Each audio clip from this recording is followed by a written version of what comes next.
before I could really argue my "everyone is crazy today" point anymore, Dreadlock's guy began to play the tin whistle he was holding.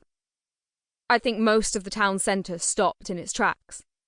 Those of us within a few dozen feet instantly gravitated over, the four of us looking at each other, not saying a word, before we hurried to get to the front of the quickly drawn crowd. I hadn't known this many people could even be in the town centre all at once. But there were about 50 people peering out of doors and windows or heading over to join us.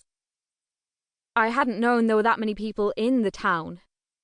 Tanya grabbed my hand, as a reminder of her warning, pulling me to stand at her side before I could get any funny ideas.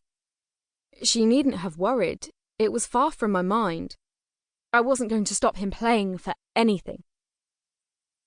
He didn't look up. His eyes were closed, the same peaceful look on his face as the night before. The notes sounded so clear and sharp in the cool afternoon air that I could almost feel them as a physical icy line that ran in zigzags from the end of his whistle. The sound was harrowing, the tune wonderfully controlled and complex. I wasn't sure, as good as it was, how it had drawn such a crowd so quickly. But then I wasn't really sure of anything while the notes danced around us, jabbing every so often at nerve endings and painful spots on my soul until I was shivering and tearful. A woman, wrapped up in a long, fuzzy white winter coat, stepped from the crowd, a cream scarf over the lower half of her face. She took a couple of dainty steps into the clear space around the man. He didn't look up at all.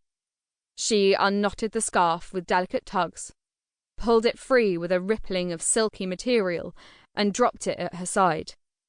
Then she slid the coat off her shoulders, letting it collapse in a heavy pile of cloth behind her.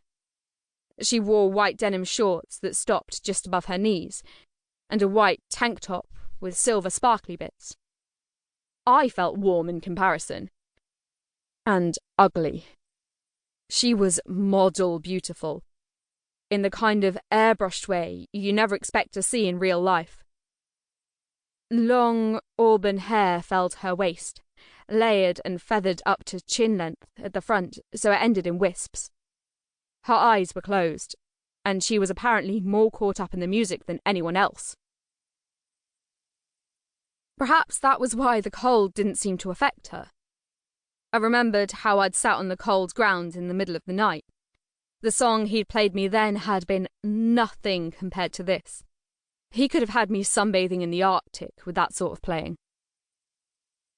The lady stepped delicately out of her tall-heeled white shoes and took another small step forwards, resting on her toes. Then she started to dance to the music of the tin whistle, twisting and swirling, her feet barely seeming to touch the ground, never coming close to accidentally punching an audience member in the face, though she never once opened her eyes. It had to be a show, I thought. He'd had some plants in the crowd who'd rushed over, drawing everyone like us who didn't know what was going on, and she was some hired dancer.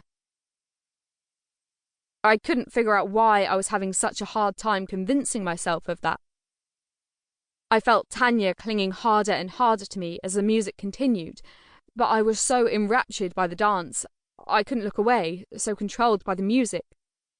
I didn't think to look over my shoulder and ask if she was okay. The music built up to a manic pace, and then I wasn't sure what happened, but there was silence. The dancer was gone, shed clothes and all. The crowd was drifting away. I stayed, staring, as Dreadlock's guy calmly stood up, pocketing the tin whistle. He walked off, ignoring the many coins that had been dropped on the ground in front of him. Several people seemed to jump and reach for their phones, realising too late they missed the recording of a lifetime. Like they'd been about to reach before the moment hit them all at once, and the message arrived at their hand 5 minutes late. Just as the strange man reached the corner, he looked over his shoulder at me as I stood there shivering and gnawing my lip. A smile flickered over his face. Maybe even a wink aimed my way. He stepped into an alleyway between two